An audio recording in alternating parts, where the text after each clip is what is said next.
Hello and welcome to World's Finest, the Southgate Media Group's weekly DC Comics review. As always, I am Phil, and joining me is... Hey guys, you know who it is. I shouldn't need an introduction by now. Miss Workaholic herself. This week was a good week, I think. Well, it was a big week for me, at least. It wasn't a big week because, like I said, I'm not reading just because I'm supposed to be. The completest in me is like, I don't know, but I've dropped a few things. Like Dr. Fate comes out next week. I was like, nah, it's okay. I'll buy it for you when I come to Pittsburgh. You can wait till January. Everyone listening to this is like, you keep saying that every week. Just get it. He's gonna get it next week, guys. You guys know that, right? I didn't buy Birds of Prey this week either, so. Well, I did, so it's okay. Okay. This is where I actually like Batgirl, so.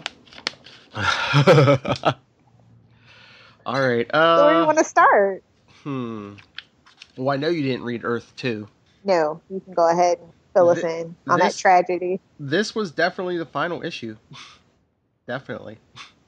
Because everyone was fighting the Ultra Humanite over this this mystical artifact that basically can since the new Earth 2 is basically just a chunk of rock with no natural resources, everyone wanted this Pandora casket to remake the world, especially the Ultra Humanite. But the Amazon leader known as Fury opens the Pandora's casket, and the last 2 pages, basically everything just fades to white. So it's over. Like, here's the confetti. It just looks like everyone like, and everything just like fades. The last page is just like white. That's funny. Even they didn't want to finish the story. So I wonder, I guess we're going to get a more classic Justice Society. Well, it makes sense if any indicator of Legends of Tomorrow. Like, I really believe that in some shape or fashion, they really do kind of discuss it and go, hey, let's put some seeds here since we're doing that with that. You know what I mean? It just seems like it. It's not, it's too coincidental that things fall in line like that. You know what I mean? Yeah. I mean, it's all right. It's a 3.5.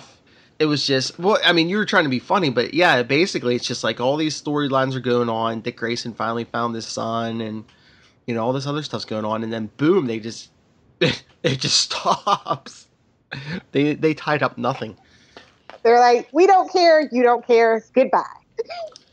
They just like dropped a nuke, boom, gone.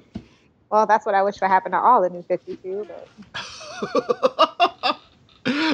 Yeah. Well, anything after, like, issue 35 of Green Arrow and anything after issue, like, 19 off, that can all go away.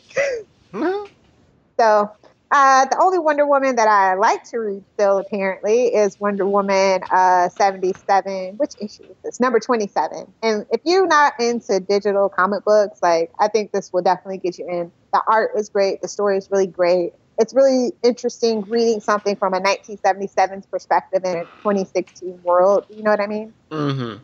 And even though there's not a lot of action, there's a lot of heartfelt character dynamics and interactions going on in this book. And this is definitely my favorite version of Wonder Woman, Linda Carter. I make that no secret. And they really have captured the essence of what made the TV show so great and inspirational in this book. And you can tell that they're fans of Wonder Woman 77.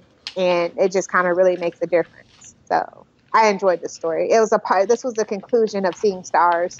And, you know, they only go on little mini arcs in this book, too. So, like, 2 and 4 arcs. And I think that really works. They don't feel the need to drag it out. Mm-hmm. So, yeah, this is, like, one of my picks of the week. It's a 4.75. Because it's not a 5 because I miss Trevor in this book. Like, no. Trevor in this book is like Trevor from the TV show. He's, like, the damsel in distress. And I just really like that dynamic. But other than that, like, I miss Trevor. That's the only reason why it's not a 5. Well, speaking of Wonder Woman and Steve Trevor, Wonder Woman 6 was out this week. And it's the year 1 storyline. Yeah, right? Yeah, it's Diana coming back to man's world with Steve, and, you know, all, you know, the whole world's, and, you know, wants to know what's going on with this Amazon. Have you read, what's the earliest Wonder Woman stuff that you read? Like 90s or? No, I've actually picked up Not a lot, but maybe like probably a handful of issues from pre-Crisis. Not a lot, Okay. but yeah. So like this origin story, does it like ring a bell? Does it feel okay to you? I mean, I guess is what I'm trying to like poke the bear and ask. Well, I haven't been in the Wonder Woman that long, so I don't know. It's like I haven't read a lot of origin stuff, but it's some of the Amazon stuff. It does remind me of some of that It rings a little bell for with some of the '90s stuff, like with Artemis, like around the time of Artemis and stuff. Mm-hmm. But Okay. but you could tell it's like a more modern telling of the origin. Okay. You think this is they might be pulling little elements from the movie, maybe just giving us like a little prequel? I'm sure you've seen some of like the pictures and stuff already and like the videos that they've released. I don't know. Yeah, you know what? Yeah, I could definitely feel the movie vibe here. Okay. Which is not a bad thing. I like the script. I've read it and hopefully I'll get to see the finished product in a little bit. So. But it was basically Man's World meeting Wonder Woman. It wasn't bad. I'd say it's probably like a solid 4. Oh, okay. But you're very lenient on Wonder Woman, so I'll take that with a grain of salt. No offense. Like, I just have so many more expectations as like a really hardcore fan. I just really feel like they haven't been doing Wonder Woman justice in like the last 10 years. So. Mm-hmm. I mean, the mainstream stuff, not like Earth One and stuff like that, but like the mainstream, what's supposed to be the core Wonder Woman. So yeah, I'll probably, like I said, I'm waiting on the first arc to come out, and then I'll be able to judge a little better. So what else do you want to talk about? I know you didn't read Suicide Squad either, huh? Nah, not even a little bit.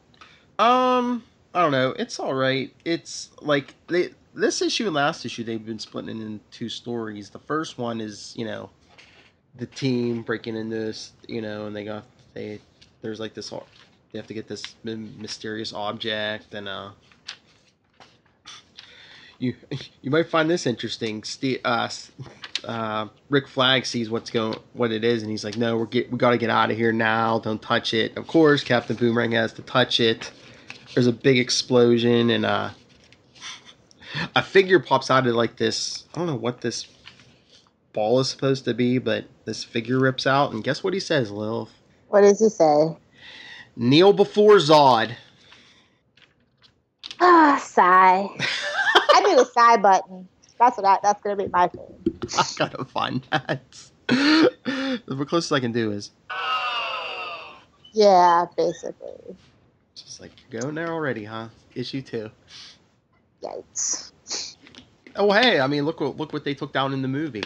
They can take down the evil Kryptonian, no sweat. Easy peasy. And Harley running around in a shirt that says Rebirth. Really? Yep. Little belly shirt that says Rebirth. I mean, if you're gonna do the belly shirt, at least do Daddy's Little Monster. Come on. But the second, the backup story is pretty interesting. Well, they were doing like last issue they did Deadshot. This was like kind of a Captain Boomerang origin, but it's like him and Waller talking, and he's like giving her like this. Oh, I was this Australian super spy, and she's like, no, you were basically just a little boy whose daddy left him, and you're not Deathstroke. Calm down over there. Yeah, she's like, no, you were just a kid whose deadbeat father left him, and the father liked boomerangs, so that's why you're in the boomerangs, because the father left, and I guess he hoped he'd come back, so he's all in the things that come back. Paging Dr. Freud. Yeah, definitely. At least they're not blaming the mother this time. Yeah. Let's say it's probably I'll give it another 3.5. Okay, so my other pick of the week, that's actually a 5. I know Phil didn't read this, even though everybody who's not reading this needs to be reading this. So Gotham Academy's back. It's called Second Semester, and it's the first issue of it. And we get an introduction of a new character. And for those of you that don't think Batman has been a detective, they're literally a detective club at Gotham Academy. So if you like Young Justice, think about like when Tim Drake and Artemis were like going to that private school, and then like pretend like the whole world is set in that, and it just kind of paints the picture of what this book could be. It's Mhm. always well written, very consistently. The artwork is always great consistently. This is just a really consistent book, and it's great for all ages. And I'm just really happy to see that this didn't disappear. It's a really good book, and I recommend this all the time. I haven't been disappointed with this book, not once. So that's saying a lot. Y'all know I'm very critical. Mhm. So this is a 5 for me from beginning to end. I even love the artwork on the cover. It's graffiti, prep school kids doing graffiti. Like, that's just classic. Mhm. So yeah, everything from front to back is just perfection to me in this book. So, Hmm. Uh, I don't know if I should skip the my pick of the week so we can discuss another book, but oh no, I want to hear your pick of the week. okay. Detective Comics 940. Okay, 60 to go. 60 to go. She's like, are you kidding me? No, I can see that. I'm Because really surprised that Teen Titans wasn't yours I might have to go with with the whole Tim Drake thing. But we'll okay. Tell me why this was your pick of the week. well, it had all the feels, you know. I mean, we got action, we got the whole, you know, is Tim gonna die? Then we think Tim dies. Spoiler, and then the big spoiler, they turn around and it, not Stephanie Brown. The big spoiler, is Tim Drake's not dead, just captured. This was a Tim Drake week. I will say. Oh yeah. Tell me you didn't get the feels on that full page spread of Batman hugging Stephanie Brown. Of course I did. But then it also said, don't make this a thing. Don't make this a bat spoiler thing. Y'all I know. Bat babs. Don't do it. I know I think that movie poisoned the well because I had that same thought. I was like, oh no. But if Batman ever came to the CW, this is the relationship we would see. I guarantee it. I mean, other than that, it was a really great, touching moment. I agree. Everything was so perfect about that page. Mm-hmm. This was a good book, but I don't know. It just something kept me from really, really enjoying it, and I can't put my finger on it. It was a good story. It was getting tight and great for, like I said, it's a great week to be Tim Drake. But I don't know. I don't know what it was. This was a 4.25 for me. Okay. I was gonna say, do I want to go 5? I think it's because of what they were hinting at. I just want them to get to it with the whole universe-wide implications that they were kind of like pointing their finger towards. So I'm just like, yes, let's get there now. Yeah, Don't just leave me hanging. I'm kind of there too. You know, I'm kind of like, you know, who's you know, give us something. You know, who's Mr. Oz?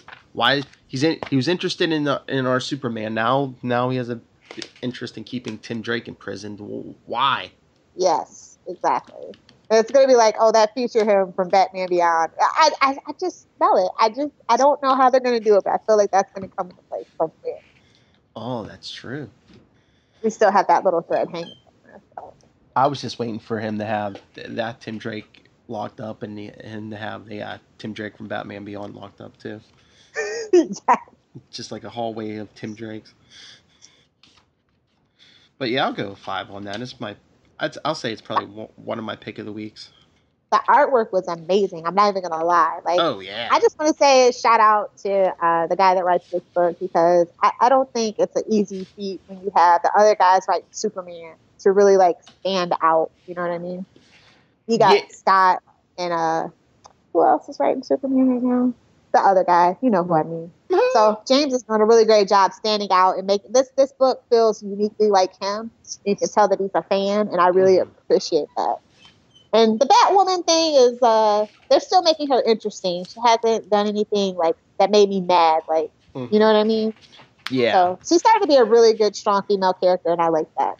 Yeah, the writing is really strong on this book because it's one of the main Bat books, and you have to, you know, you have to make us want to see the other characters besides Batman. And it's like, you know, don't mess up Batwoman, don't mess up Tim Drake or Spoiler, or any of them. And yeah, this book it's really good, consistent. I think the story and the art and next issue is gonna be crazy because it's gonna be, you know, Monster Men with Nightwing in this book. Yes, Do you think the colony's going to come back? I don't think that I care so much. But I like that they kind of left that like old school, the end question mark kind of thing with them. I think they might, but not right away. Mm-hmm. Let that be a slow burn. Yeah, I think so. Okay. Oh, where to next, Captain? Well, since we did that, do you want to do Teen Titans 24? Yes, I'm really shocked that this wasn't your pick of the week. I mean, this was the best I'd seen Teen Titans in a really long time, and they just basically were like, okay, y'all think Dick is great, but what about Tim? Basically, is what the preface, like the prerequisite question of this book was the whole time. Mm-hmm. So. Yeah, it was written pretty good. I don't know. I don't know if I can put my finger on why it wasn't my pick of the week. It was really good. I scored it pretty high, but it's just, I don't know, maybe just the whole... That they waited so long to make it this good? Maybe, and it's just like, from that last page, you're like, okay, well, this is the big setup to get us into Teen Titans Rebirth. Well, yeah, and that's what a way to end it, though, definitely. To make you want to at least check out the Rebirth book. Yeah, because spoilers, it's Damian in the cave, and it's just like, okay, I just wonder what angle they're going to play. Is he going to try to build this new team to honor Tim Drake, or is he going to be like, okay, Tim Drake was an idiot who got himself killed, and and if the rest of you don't want to die, you will follow my commands. See, and I think that he's only going to be there for a little bit until they go off and do Super Sons. I think they're going to develop him with the team. Do you know what I mean? Yeah, so that's what had me like pumped up. Like, yes, finally we get to see some dynamics with some people his own age. Mm-hmm. So you don't think Damian's like a permanent fixture in this? I don't think he will be. So they'll go with. I think it'll be up until the time Super Sons launches, and then they'll find him.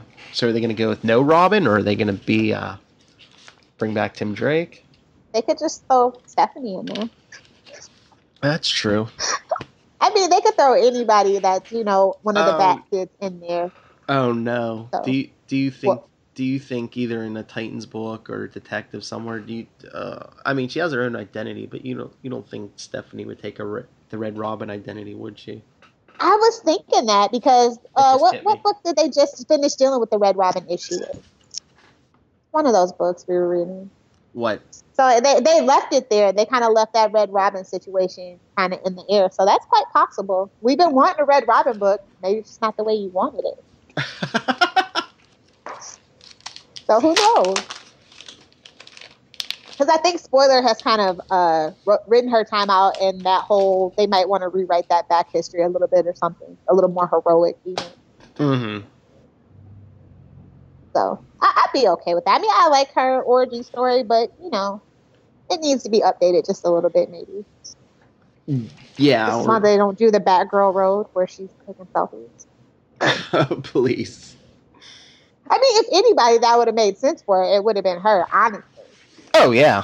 So she was kind of like that when she was Batgirl, but it made more sense. Yeah. So we'll see. More as that story develops, but I thought that this issue was great. It's a 4.5 for me. Oh, I gave it a 4.5 also. Yeah. I was really surprised that it was this good because the last couple of issues I'm like, okay, they're just angry brat. This was just filled with like every reason why you love Teen Titans. You know what I mean? Yeah, but it was a cheat. I mean, this is supposedly before Teen Titans Rebirth, but this takes place after Detective Comics. They don't know how to tell time at DC. Haven't you figured that out yet? That's why we have so many problems. They know how to tell time. So they know how to count money. They don't know how to tell time. At the tone, the time will be 6 o'clock. Basically. So, what do we have left? Action. I have a bunch. You didn't. You're still not. I didn't read Flash. You read Flash. Go ahead. It's all right, but we called it. The Identity of Godspeed. Ugh. We called it. His partner. Is it really? Yeah, we called it. His partner. Yep. The black guy. Is he a black guy? Oh no, I'm thinking of something else. Never mind. But yeah, his partner. Yeah. Yep. And Barry's finally figuring out that this Wally has a connection to the Speed Force too, and he's like, "Oh, I should have thought of that because I never thought of if the other Wally has a connection to the Speed Force. Why couldn't this one? It's like, yeah, duh. You're supposed to be So smart. he's slow, just like TV Berry. Okay, that's awesome. It keeps grinding my gears that oh, Wally, I found I pulled you out of the Speed Force. I saved you. I missed you so much. And then 2 seconds later, bye. Okay, well, bye. Do you Hey, think goodbye, don't come back. do you think they do that not to, I don't know, so they don't want the two Wallies around each other for some reason? Yeah, I definitely think they don't want the two Wallies around each other because they have, like, we have the, obviously, and it makes kind of sense because we have the Kid Flash on the TV show, and then we have basically, you know what I mean? Mm-hmm. The other Wally that's supposed to be, oh, no, wait, he's supposed to be Barry, too. I don't know why they're doing that then. No clue. No clue. But I don't know. I don't really want my Wallies mixing anyway. Yeah. Because they're just so, like, drastically different, and it's just kind of a, I think they each have a very unique dynamic with Barry. Do you know what I mean? Mm-hmm. So, I don't know. Maybe one's going to fade into obscurity again or something. Who knows? So, what'd you think? What'd you give it? 3.75. I mean, like I said, it was predictable, and I don't know. Sometimes I feel this art, and other times I'm just like, eh. Yeah. Terrible. Oh, so hey, Lilith, did you read both Green Lantern books this week? I did. And you know which one I liked more? Wait, Hal Jordan? Yeah. Again, go figure. Wow. All right. Well, what did which you one think? Do you want to talk about? You want to talk about Hal? I mean, we'll do both, but yeah, Hal Jordan in the Green Lantern Corps #4. What did you think? I really am. I take it back. I'm digging the Sinestro thing. It's taking time to grow on me, but they, like, every single issue they're, like, developing it and fleshing it out. And it's not so one-dimensional villain twirling his mustache thing. Like, they've really got some depth to Sinestro, and I like the dynamic between those two a lot. It makes, like I always say, a hero is only as good as his strongest villain. Mm-hmm. And this is really, like, stepped up some game for Hal having to deal with it this way. So. Yeah, I mean, Sinestro is not like the one-dimensional, twirl the mustache villain. And yeah. I can't help it. I love the interactions with Sinestro and Guy Gardner. Yeah. He's just and I love how they're doing the half-page panels for a change. Like, usually I don't like them, but they did a really good job this week. I was just waiting for Sinestro to slap Guy Gardner and be like, "You stupid redneck." Oh, but it looks like I'm really glad that they're doing something with Hal and not just making some shallow playboy wannabe. And it looks like they're bringing in John and the rest of the Corps. Yeah, I do think that it's starting to be a little too many Green Lantern books, but I think they're going to fold into each other eventually, though. But it's a lot of ground to cover with the Green Lanterns, with how they did it with New 52. Do you know what I mean? Yeah, and I mean, with multiple Green Lantern books, couldn't you do each book like once a month instead of twice a month? Exactly. So something's got to give with that, definitely. But I'm enjoying it for right now. Mm-hmm. So what did you give? So I give it a 4. Okay, I gave it 4.25. Okay. So about that other Green Lantern book. Green Lantern 6. Yikes. If it doesn't get better in the next 2 issues, I'm probably going to drop this one and just wait to see how they interact, and just to be honest. Oh, you might drop it soon? Yeah, 2 more issues. It's got to really move me. It's just kind of a wash, rinse, repeat formula that they have going with this book. Yeah, I agree. If I have something on the chopping block, it would definitely this over the other book. So. It's okay, and I was really rooting for them, and I hate to say it, but... I mean, I know we live in the age of the graphic novel, but, I mean, this story really needs 6 issues, this arc? Yeah. I don't think we could. No. That was just, like, way too long for a first arc, and we barely really know these two, do you know what I mean? Yeah, it was more action, and, yeah, it wasn't too much backstory. Exactly. They need to take... Like, they need to do something like Mosaic, like what they did for Jon Stewart. Mosaic, I thought, was really great. And they need to do something like that for these two, I think. Mm-hmm. So, yeah. So this is a 3.75 for me. That's being generous. That's what I gave. That's what I gave it. I gave it the Phil grading curve. Oh, so. What's another book I didn't read, so I can talk about Birds of Prey? That girl book. You probably didn't read Superwoman, right? No, I did not. Lois still didn't show up, so I'm assuming she's dead for good. New 52 Lois. Let me think. New 52 Lois is dead. And I wonder what's going to happen with that other Clark Kent over in Action Comics. There might be some slots to fill here. Yeah, exactly. Yeah. But I mean, this book's not bad. It was pretty good. We got some of John Henry Irons' Steel in here. Really? Yeah, we got Steel versus the Atomic Skull. Well, him and Lana. Wow. Yeah, and then a bunch of Bizarro, like female Bizarro clones start showing up, and there's a mysterious mountain. That sounds vaguely familiar to me.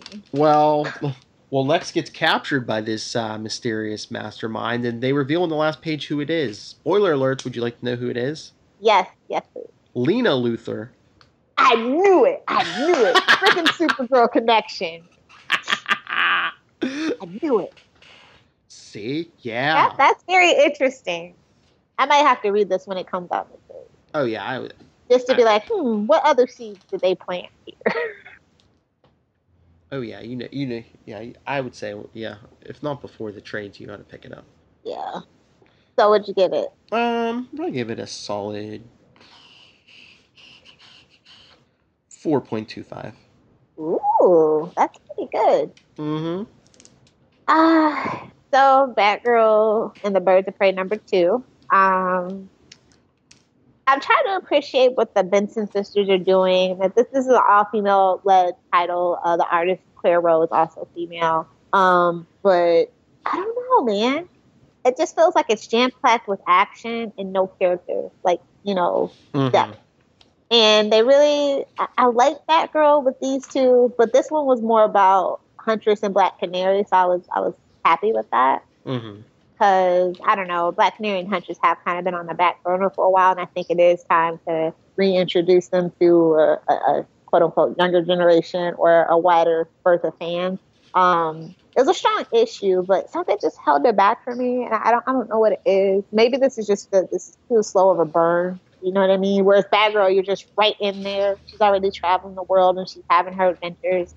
Here, it feels like they're setting up for something, but we're just kind of treading water, you know what I mean? Mm-hmm. So I'm hoping the next couple issues it picks up, or this is on the chopping block too. Like, I just have no time for slow burn. Like, give me action, give me my character depth. Like, now is the time to strike while the iron is hot, while everybody's still interested, because it's rebirth phase. You know what I mean? I feel like they're really wasting that goodwill that fans want to give and want to get interested in as many things as they can because they're starting over. But like, after issue hits like issue 6, it's like, okay, that's way too many for me to catch up with right now. I'll get back to it maybe.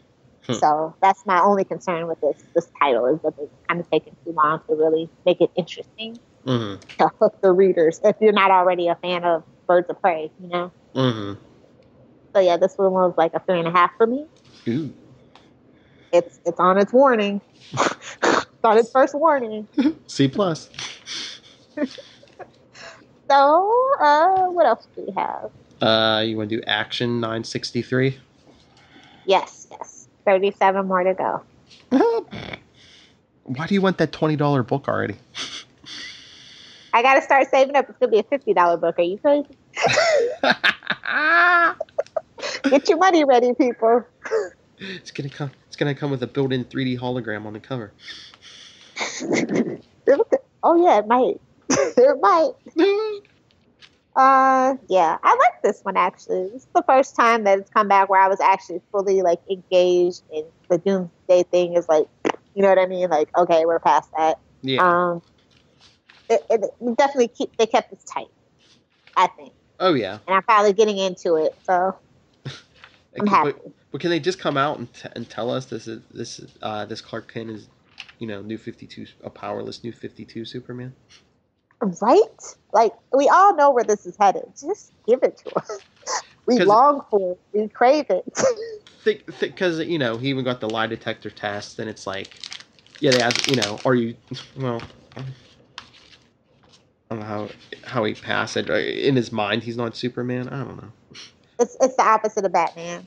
Well, once again, even if he's powerless, he, if it's New 52, he was Kryptonian, so who says the lie detector test works on him? Sure. Yeah.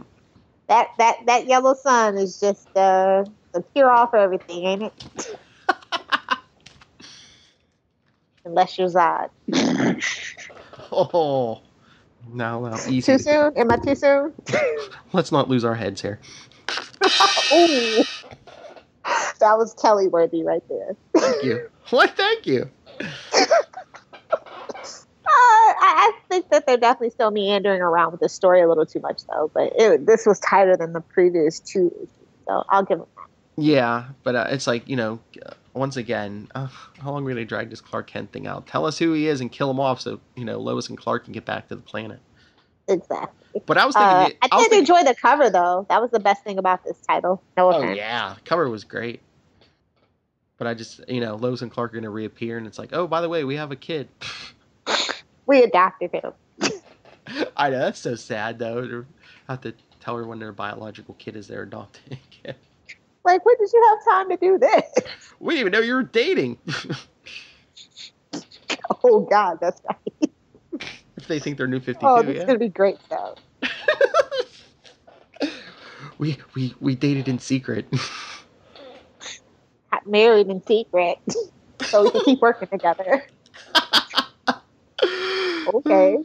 No, but I don't know. This is finally starting to grow on me, and I'm looking forward to it. And let's just get this show on the road and give us what we want. Yeah.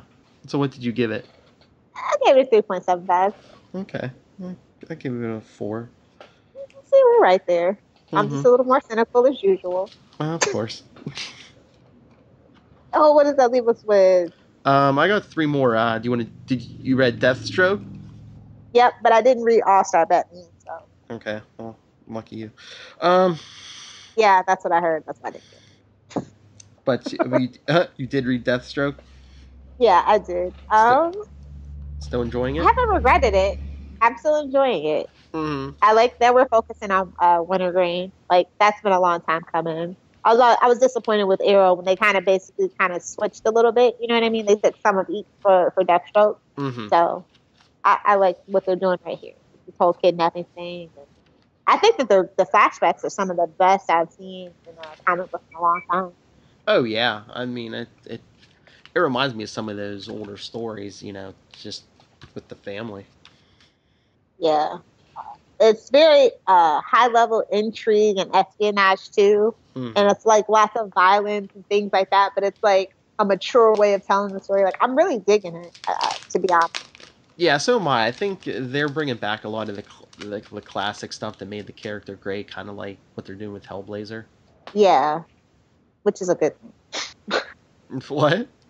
It's a good thing. Yeah. Oh, yeah. That's what we all wanted. Yeah. I like the idea of, like, basically there's, like, a ton of shorts being compiled into an issue. That's what the flashbacks make it feel like. You know what I mean? Yes. I think that helps keep the reader engaged, not so like, oh, God, this story again, still. Mm-hmm. So I think that's working for this title in its favor. So what did you give it? I gave this one a 4. And it stepped it up from like a 3.5 to a 4 because I really like the artwork. Mm-hmm. I love the shading. It really sets the mood and the ambiance for it. So Stop it. I gave it a 4.25. See? I know Christopher Priest from somewhere, but I can't put my finger on it. What else did he work on? I know he did some stuff at Marvel, and he wrote some Deadpool, I think, in the early 2000s. That might be what I'm thinking of. I know this name. I can't put my finger on it. Didn't he work? Lazy to Google. Didn't he work? I think he worked on Black Panther around that same time, too. Okay. I'll definitely have to check him out. Yeah. So, Red Hood? Yeah, what'd you give it? Oh, you said a 4? Oh, And I 4.25 for Deathstroke, yeah. Yeah. Okay. So Yeah. Red Hood. Red Hood's my other pick of the week. Is it? I'm glad. Okay. Yeah, darn you. I like this book so much, but it's just like the other two were really good. Yeah, just when I thought I was out, you dragged me back. Isn't this such a fresh take on Jason, though? Yeah, I told you this is the best Red Hood, since New 52, maybe since they resurrected him, but yeah, at least since they started New 52, this is the best Red Hood. And now we have Artemis. Mm-hmm. An Artemis that nobody saw coming. It's kind of a different take on it, but what'd you think? I liked it. I liked the interaction between them. It wasn't. There was good interaction between the two of them. Sometimes I thought the interaction, with him and Roy and Starfire was kind of corny sometimes in the previous series, but yeah, I like this a lot better, and we get our Charlie on the last page. Yes.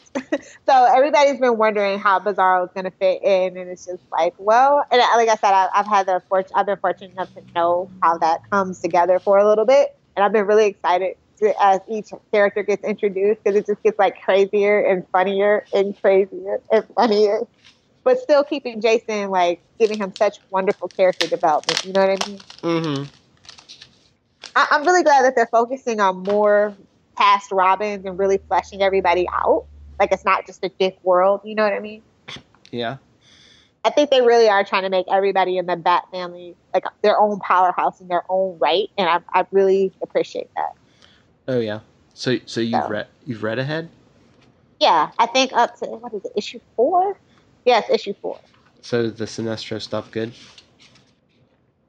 It's not as good as the Green Lantern stuff, but it's good. It takes a special hand to make Sinestro not one-dimensional. I'll just put it to that. Mm-hmm.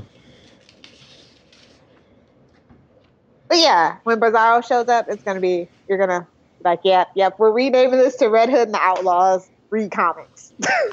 Me, you, and Charlie all the way. Does he say Bizzaro? With the 2 Z's in the middle for quality? Z's for quality. Dude, we need a petition for him for that to be his catchphrase. Yes. What'd you give it? I gave it a 4.75. I gave it a 4.5, so we're right there, neck and neck. Always. Well, not always, but most of the time. Yeah, 99% of the time. But so you said you didn't pick up All-Star Batman #2? Yeah, I'm out. Until I hear better things, I'm out. And what about holding the line at $2.99? This was $4.99. I don't think this falls into the category, though, right? Well, it has DC Universe Rebirth. It's like a prestige special thingy, right? Well, yeah, the cover's thicker and everything, but I mean, it has DC Universe Rebirth, tattooed at the top of it. I know that's going to be confusing, but I think if it's not if it's just one of those plain flat, you know what I mean. But this is had a little special prestige to it, so it's still better than $6.99 or $7.99. Oh yeah, that we would have gotten in the New 52. So yeah, what'd you think? I mean, there's some. Did you want your money back? You're gonna sell it on eBay, get your money back. I don't know. I mean, I'm willing to give it a chance. It's just, they brought back KG Beast, which was good. But did you hear anything about this issue? Oh yeah, I heard everything about this issue. Okay, thank you, Twitter. So okay. Well, spoilers if anyone does want to hear this, but it's all of a sudden now Harvey Dent knows Batman's Bruce Wayne. Yeah, I didn't appreciate that. Oh, I'm okay. Well, when did that happen? It's coming in a miniseries, I guarantee you. Batman. The best thing about this book was Duke for me. So yeah. There's a Duke backup story, and wait, I thought you didn't read it. That's what I hear. Okay. That was the best part about it. Yeah, there was a Duke. That's terrible because I really don't like Duke that much in this iteration. When I was reading, I was just like, really, Duke's the best thing about it? Nope, skip. Yeah, there's a Duke backup story. That story, while not as long, was better. Oh, he's in the main story, but he's basically just in the cave with Alfred. Oh. But that was really grinding my gears. I was like, okay, the whole Two-Face thing. Okay. Oh, great, here we go. Scott Snyder presents. Hey, Batman. we might get another long Halloween. You be quiet. Batman 0 year 0.5 or something. How long are they gonna milk that one? Moo. But this one's How probably. was the artwork in your opinion? I thought that the cover turned me off from the get go anyway. Yeah, I mean, I like John Romita Jr.'s art, but I don't know. Maybe just because it just for the longest time I had him in my head as the Spider-Man artist, but Exactly. just like when he was on Superman and now on this, I don't know. It's just I like his art, but I just don't like it on as much on Superman or Batman. Mm. I don't know. Maybe it's just I don't know. Like I said, maybe I just have it because I have him in my head as a Marvel guy for so long. But you know what I noticed about this particular book so far is that it gets a high critic rating, but the user rating is usually terrible. Well, yeah, because Scott Snyder's like the critic's favorite. Yeah. So I don't know. So I think somewhere it always lies in between the median what the truth is. You know what I mean? I mean, this could be a good story. It's just a lot of little stuff that gets on my nerves. Like last issue when Batman was smiling, Yes. and in the middle of a fight, and it's like, no, that's not Batman. Like this is not that belongs in the Killing Joke. I was That like, belong in the mainstream. I was like, is that Dick or Jason in the suit? I'm like, no, Bruce will not smile in the middle of a fight. And now the whole Two-Face thing, you're just gonna drop that on us? I guarantee you it's going to be a mini series about it. I smell it. Yeah. Because everybody like you is going, wait, what? Why? How? That's terrible, though. So what'd you give it? I give it a 3.5. So generous. Yes, very generous. Is that it? Can we have one more? That's all my stuff. Okay. That's all my stuff. Want to remind you guys that we got Harley Quinn Volume 5, The Joker's Last Laugh. That's actually my favorite arc from the New 52 Harley stuff. And then also, and that's the hardcover. And then the trade back for Volume 4, A Call to Arms is out. Titans Hunt Volume 1, trade back is out. Wonder Woman Volume 8, Twist of Fate, paperback is out. And then Wonder Woman Volume 9, Resurrection, hardcover is out. And the only thing that I would really recommend, like I said, is the Harley Quinn Volume 5, Joker's Last Laugh. But wait for the paperback. Mm-hmm.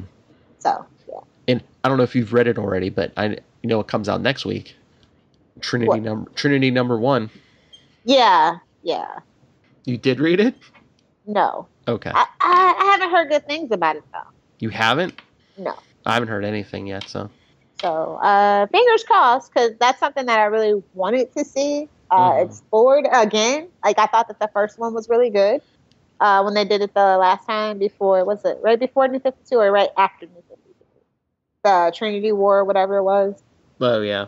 Yeah, so I thought it was okay, but I like to explore this dynamic because we got Wonder Woman and Superman, and I was just not feeling that. I was like, if anything, just give me Wonder Woman and Batman. Superman can go kick rocks right now. Well, in the New 52 anyway at that time. So, yeah. Well, that's all we got for you guys. Well, that's all we have, but stay tuned after this. Charlie Esser, I believe, has a review of New Superman. Oh, yikes. He likes Did he like it? He likes it. Oh, okay. Well, I don't know about this week, but I know previously he's liked that book. Okay. I'm interested to hear what he has to say then. Shameless plug? Well, okay. If you want to talk to us about any of the books, anything we missed, I don't think we missed anything, but are we crazy? Are we dead on? Email us, worldsfinestpod@gmail.com. Facebook for World's Finest Podcast. Twitter is @worldsfinestpod. Our Instagram is World's Finest. And I actually broke down and created a Snapchat today, so check me out, Phil Parrish. But follow me on Periscope. By the time you hear this, it'll probably already have happened. But I think I'm going to live Periscope. I'm going to watch the season premiere of Gotham live, and if it goes good, I might mix that up with the live tweeting. So follow me on Periscope. Ooh, nice. As for me, you guys can follow me on Twitter at Lilith Hellfire, Tumblr is lilithhellfire.com, and the website lilithhellfire.com. Just nice, easy journey for you. I have a Snapchat too. It's Lilith Hellfire. Still follow me. We'll snap each other. We'll be Snapchat best friends. Okay. Other than that, can't wait to listen to Charlie, but I gotta get back to work, guys. All right. Well, everyone, thank you. Let's give Lilith Hellfire a big round of applause, and on to Charlie Esser. All right, Charlie, you said you got new Superman this week? Oh yes, New Superman #3. Release the Kraken. So we opened up pretty much exactly where we left off last issue with Kong Kenan saying, "It's me, Kong Kenan, the new Superman," as he tries to impress. I think her name is like Lien Lin or something like that. Something with a double L. Yeah, well, that's that Kryptonian harmonic fetish, Yeah, that's why he likes those. Kryptonians, they're a different species. Mm-hmm. What turns them on isn't feet or earlobes or breasts or hips or thighs. It's that harmonic convergence of two L's. That's like wow. That's like I once wrote a sketch about like young Kent.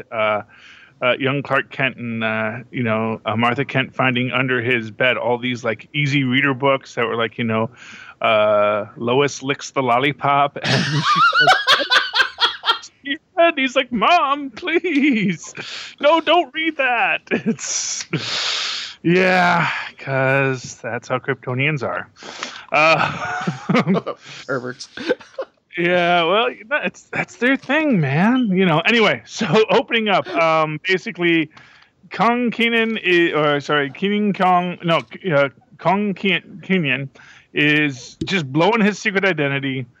Dr. Omen back at base is like, Dylan Baxi, shut him up, bring him in. And of course, Dylan puts the lasso around him. Holds him up as he's introducing the Justice League of China, explaining that he's the leader. And then we cut across the world. We see LexCorp, Metropolis, USA, an interesting opportunity. Batman in the Justice League Watchtower going, and guy on the Daily Planet spitting out his coffee. And the Great Ten's base of operation, Beijing Channel. And you have August General in Iron saying, "Omen," which I just sort of imagine with that, Skinner kind of statement. Anyway, the Wonder Woman and Batman round up Superman, put him in the back of the Bat UV, which can fly, and they fly off, basically telling him to bring him back to the tower. And to drop off the supervillain, Dr. Sunbeam, or I think her name is just Sunbeam, at the crab shell.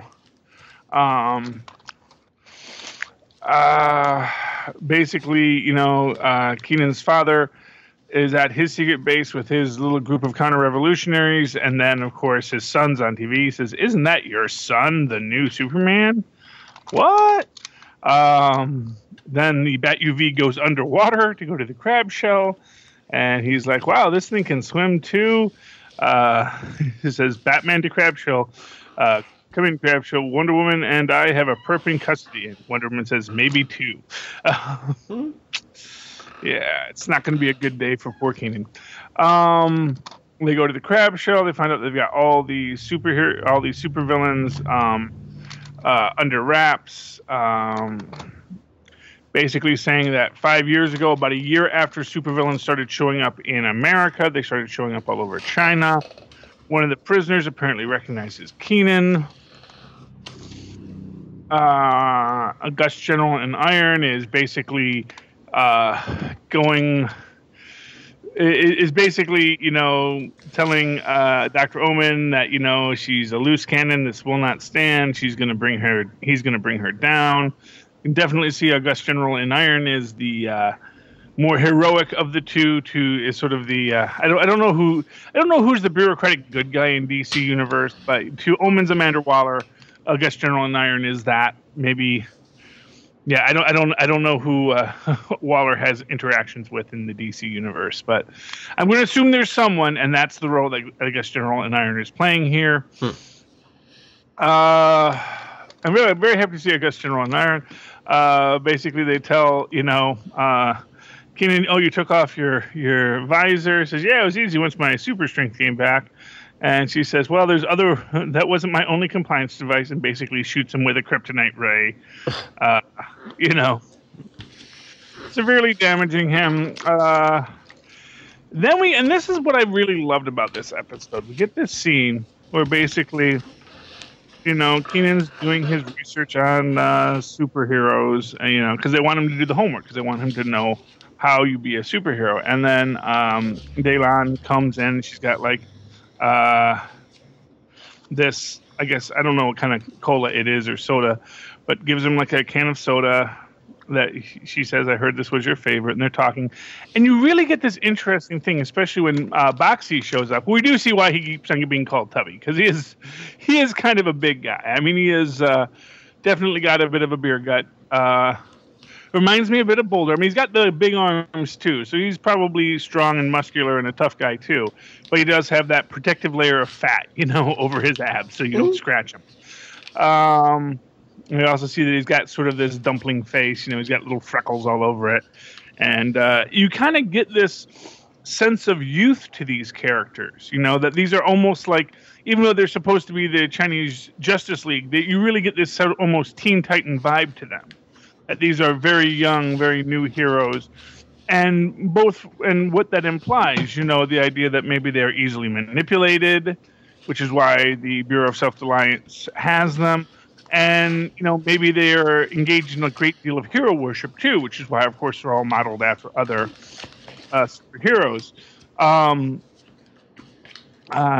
Poor Superman still can't fly, so Wonder Woman has to carry him to their next place because they've realized that that basically, you know, the Bureau of Self-Reliance has basically these financial backers who essentially, you know, have been funding their experiments. They realize that the first two had been attacked by these villains, and now they're going to go protect the third one. But when they get there, he says, no, I know what you guys did to the other two. I'm not going to let you come after me. And then he literally releases a Kraken on them.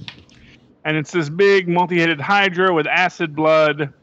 Then we see these villains, one of whom is Blue Condor, who apparently was in the first issue. That's who Kenan defeated in the first issue, which is why he got to be chosen as the new Superman. And it's this other guy in sort of a samurai outfit. And, well, not really samurai. He's kind of got swords, and he's got, you know, armor on. And then another woman called Ghost Woman who's got, like, goggles on. Anyway, they're fighting in... Superman realizes that when he pulls off one of the horns of the creature, the blood spills out, which burns everything, but it also gets in the creature's eye, which the creature can't handle. And he realizes that, you know, the creature can't handle its own blood, you know, and so they start hitting it with its own antennae. Then ostensibly the bad guys break in because they've captured the other investor. And we found out the Blue Condor can control air. He's basically an air elemental and can pull the air out of everyone's lungs, including Superman. And then we get the bad guys are I am Flying Dragon General, and we are the Freedom Fighters of China. You will allow us free passage, Justice League, or Superman dies. Bum, bum, bum. You know, again, I really like the new Superman. I forgot to even mention this. You know, there was this whole thing because, of course, Superman, when he's in the news report, says, I'm Superman, I'm the leader. And then in the card, they says, when who said you were the leader? It says, hey, I'm the one with the S on the chest, on his chest. And Superman's the leader of the real Justice League, so I'm the leader of us. And then Daylan says, that's not an S on your chest, dummy. Which really surprised me, because it looks like an S. I wonder if there's going to be some important symbology about it later. And all I can think about is, you know, the whole John Byrne thing about how he doesn't draw Superman's S by drawing an S. He draws the negatives because when he first saw it, he didn't know it was supposed to be an S. And he saw the negative space, and he always thought it was supposed to be two oddly shaped fish swimming past each other. And so he still draws it to this day as two oddly shaped fish swimming past each other. So that's a little mystery there. I really like this book. Like I said, it's kind of got it's got this it's like, what if Amanda Waller created the Teen Titans? You know, and rather than having it be made of sidekicks, it was made of people that were just trying to be superheroes. I like it. I like them trying to find their own way. There's a whole scene in here, a couple really good scenes in here. One of Baxi basically saying, you know, it's a violation of protocol. I don't like Baxi, who's Batman, says I don't like to violate protocol. As you know, Daylan, Wonder Woman, talks him into it. And then, of course, this great scene where, you know, Superman, when they're being attacked by the Kraken creature, says, "This is a giant sea monster. What shouldn't we be calling in our Aquaman?" And Dylan says, "Dr. Omen didn't create an Aquaman. She didn't think it was important." You always need an Aquaman. Everyone knows that. Just ask Lilith Hellfire. She'll tell you. You always need an Aquaman. Okay, and that was my marvelous review. I'm giving it. I'm going to give this 3 3/4 oddly shaped fish swimming through an octagon. I really liked it. So is it on your pull list? It might be next week. It might be next month. Yeah. Okay. I might ask him to do it. You know, it's getting. Yeah, you know what? Yeah. Well, I have my new 3-issue rule. This is the 3rd issue, but I never read the first. Mm-hmm. So I think I really should let it go to 4 issue. Go to issue 4 and read the 3rd issue before it gets on the pull list. But right now, it's a very positive feeling I have towards it. You know, I think it will make the cut. Very good. Yeah. All right. Lilith and I did most of our social media. Oh, I don't think I threw out my Twitter. At NightwingPDP, or you can email me nightwingpdp@gmail.com. Charlie? Well, of course, you can always email me in that old-fashioned way that your mas and pas used to email people at superconnectivityblog@gmail.com. That's superconnectivityblog, all one word, @gmail.com. And, of course, follow me on Twitter as I live tweet various things, including Legends of Tomorrow this season, as well as Agents of S.H.I.E.L.D. And, of course, The Incredible Hulk, Saturdays at 7 Eastern on MeTV. At Charlie Esser, that's CharlieEsser. Look for the 2 E's in the middle for quality. All right. So that's it. Lilith and I had a ton of books. Yeah, I got a lot with Charlie, and come back next week, everyone. We're all here, the Red Hood and his crew.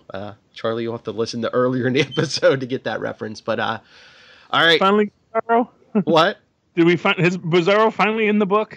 Kind of, sort of. Yeah, he showed up on the last page this week. So. Oh, thank goodness. Okay. Well, Lilith compares the Red Hood, Artemis, and Bizarro to me, her, you. So. Oh, am I Bizarro? Yes. I knew it. That's yes, okay. Yes, you am. Because me am hates Superman. Superman is Am least favorite. All right, we're ending on that. Good night.